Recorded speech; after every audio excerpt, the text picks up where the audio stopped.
Assalamualaikum warahmatullahi wabarakatuh. Perkenalkan, nama saya Ilma Febiana dengan NIM 22123013. Saya merupakan mahasiswa program studi psikologi angkatan 2022 di Universitas Cendekia Mitra Indonesia Yogyakarta. Tujuan saya membuat video ini adalah untuk memenuhi tugas ujian akhir semester pada mata kuliah konstruksi alat ukur psikologi. Saya akan memaparkan hasil penelitian yang berjudul Stres Kerja. Sebelum masuk ke pemaparannya, saya ingin mengucapkan terima kasih kepada Bapak Rogus Astukan Ahmad selaku dosen pengampu yang telah memberikan saya kesempatan untuk memaparkan materi ini. Langsung saja kita masuk ke pembahasannya. Variabel yang digunakan adalah stres kerja. Alasan saya memilih variabel ini adalah setiap orang itu berpotensi untuk mengalami stres, terutama di pekerjaan yang biasanya dituntut untuk mencapai sesuatu yang tidak sesuai dengan ekspektasinya. Dan itu akan membebankan seorang individu ketika dia tidak bisa mengatasi tingkat stresnya.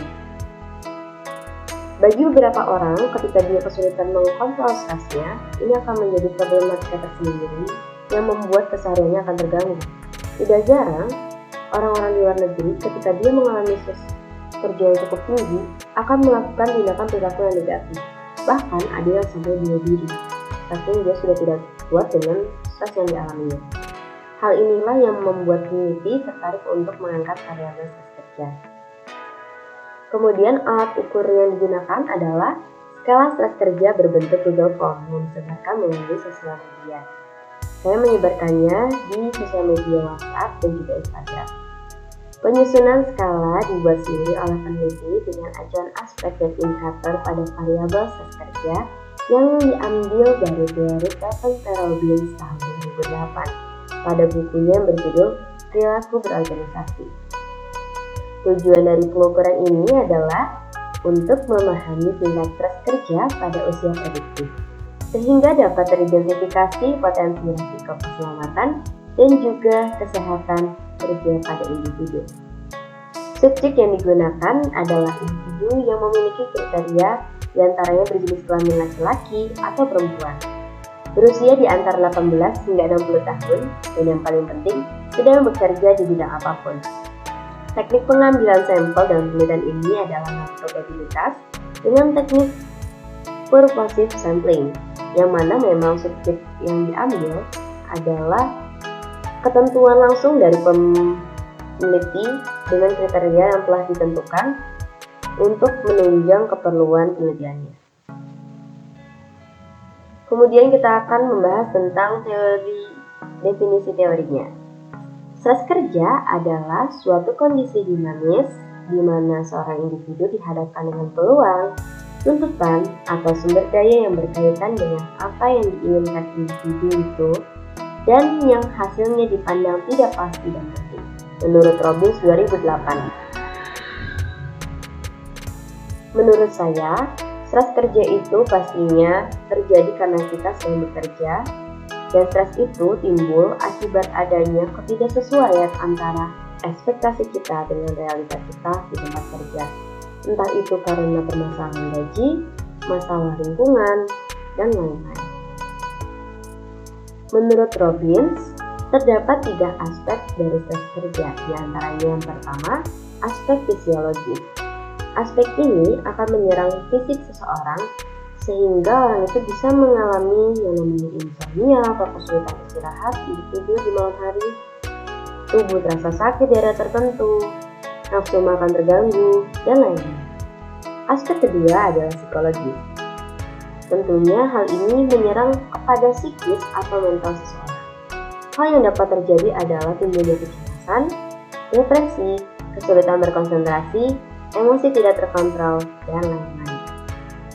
Yang ketiga adalah aspek perilaku. Hal ini mempengaruhi perilaku individu dalam bertindak seperti penurunan kerja akibat bolos, burnout, kemudian hubungan sosial jadi tidak baik, terjadinya agresivitas, dan lain-lain. Dari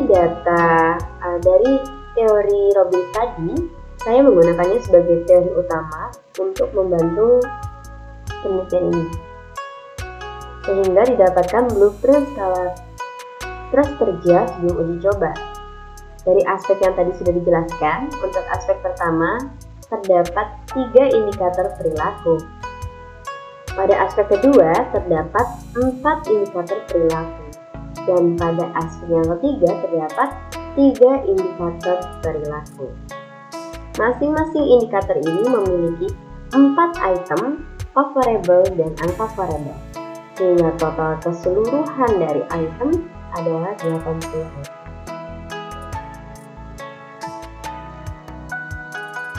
Selanjutnya kita masuk ke uji rehabilitas. Jadi tujuannya dilakukan uji rehabilitas itu adalah untuk menguji apakah alat ukur yang kita gunakan, yaitu skala stres kerja, dapat dipercaya atau efisien untuk digunakan hasilnya. Tahunya dari mana? Dari dilakukannya uji rehabilitas alat ukur dengan menggunakan formula alpha Rx yang mana dilakukan setelah item-item sahih diperoleh. Hasil uji rehabilitas data skala stres kerja menunjukkan koefisien alfa yaitu 0,934. Hal ini menunjukkan bahwa tingkat rehabilitas skala tersebut adalah 93,4%, yang berarti bahwa skala tersebut memiliki reliabilitas yang tinggi.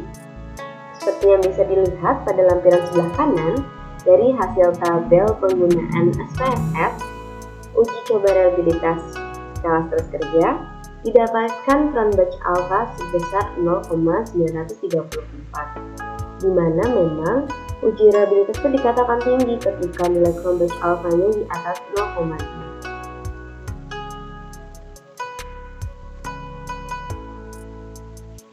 Selanjutnya kita masuk ke analisis item.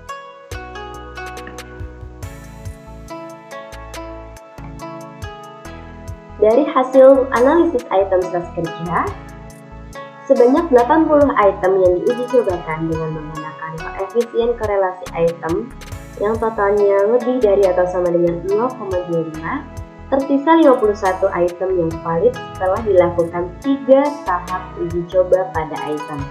Berikut lampirannya.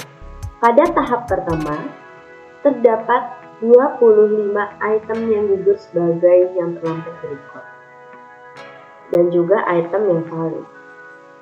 Pada tahap kedua, terdapat 4 item yang gugur, diantaranya angka 54, 72, 76, dan 77. Dan sisa item yang tersisa adalah 51 item. Pada tahap ketiga, sudah tidak ada lagi item yang gugur karena nilainya sudah lebih dari atau sama dengan 0,25, sehingga jumlah item yang valid pun tetap di angka 51. Alasan saya menggunakan total 0,25 karena ketika saya menggunakan angka 0,30 itu nilai itemnya ada yang tidak terwakilkan dengan indikator yang sudah disiapkan, entah itu di bagian favorable atau unfavorable. Jadi agar penelitian ini tetap berjalan, saya memilih untuk menggunakan 0,25 agar semua item memiliki perwakilan di masing-masing indikator. Selanjutnya kita akan melihat blueprint skala stres kerja setelah uji coba, yaitu yang tadinya dengan aspek dan indikator yang sama, tetapi untuk jumlah favorable dan unfavorable berbeda. Bisa dilihat nilai-nilainya dan total keseluruhannya menjadi 51.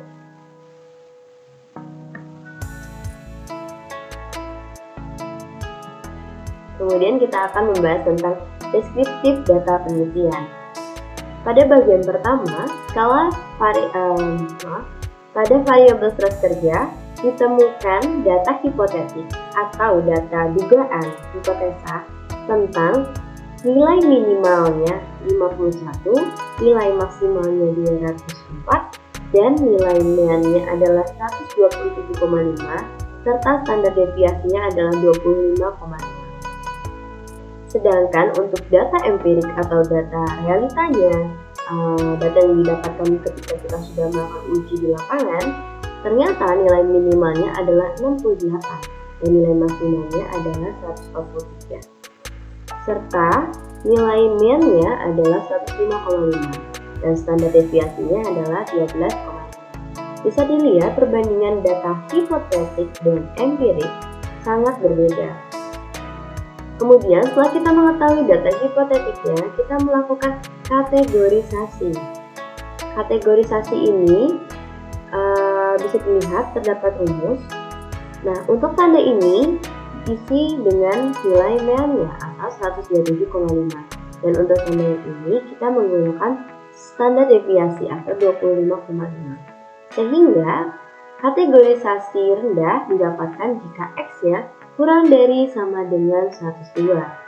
Dan ternyata sebanyak 34 orang mengalami interval rendah sebesar 61,8%. Untuk kategorisasi interval sedang dengan rumus terlampir, dikatakan sedang jika nilai X-nya di antara 102 lebih dari 102 atau kurang dari sama dengan 153. Ternyata terdapat 21 orang yang berada di interval sedang dengan persentase 38,2%. Dan dikatakan tinggi jika nilai X-nya lebih dari 153. Tetapi dari 55 total subjek tidak ada yang mengalami stres kerja yang tinggi.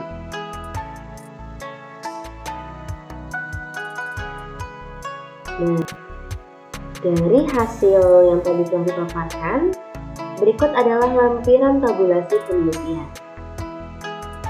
Di bagian kolom sebelah kiri ini merupakan kolom untuk nomor responden atau subjek 1 hingga 55. Dan kemudian untuk bagian atas ini adalah pernyataan item pertama hingga item 51. Dan bagian dalamnya merupakan hasil dari pengisian skala oleh masing-masing subjek. Dan yang paling kanan merupakan total keseluruhan dari jawaban subjek. Kemudian setelah kita mengetahui tabulasi data dari penelitian, kita perlu menguji, yaitu uji normalitas. Kenapa? Karena data akan dikatakan normal jika terpenuhi syarat nilai P-nya lebih dari 0,05 dan sebaliknya jika kurang dari 0,05 maka data tersebut tidak dikatakan normal. Dengan nilai tersebut menunjukkan bahwa nilai variabel stres kerja yaitu nilai P-nya kan lebih dari 0,05 yaitu 0,200. Sehingga data ini memiliki sebaran yang normal.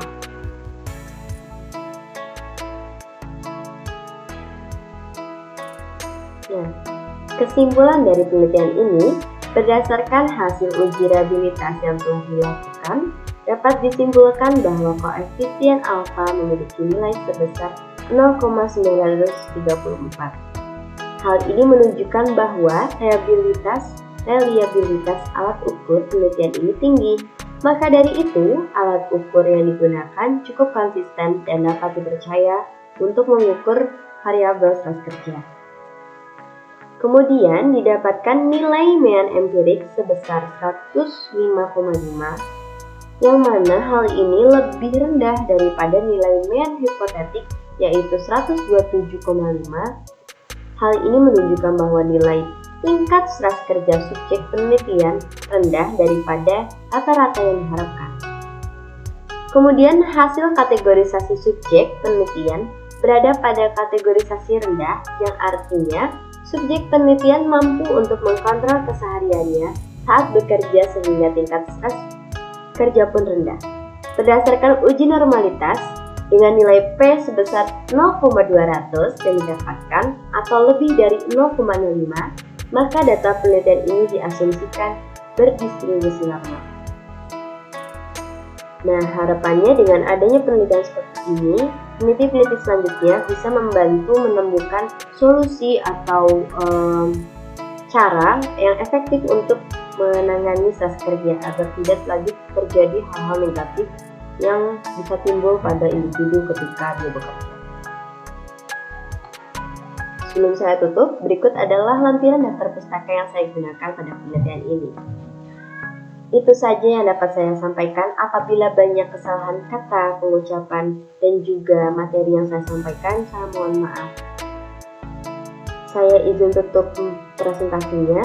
Wassalamualaikum warahmatullahi wabarakatuh. Terima kasih.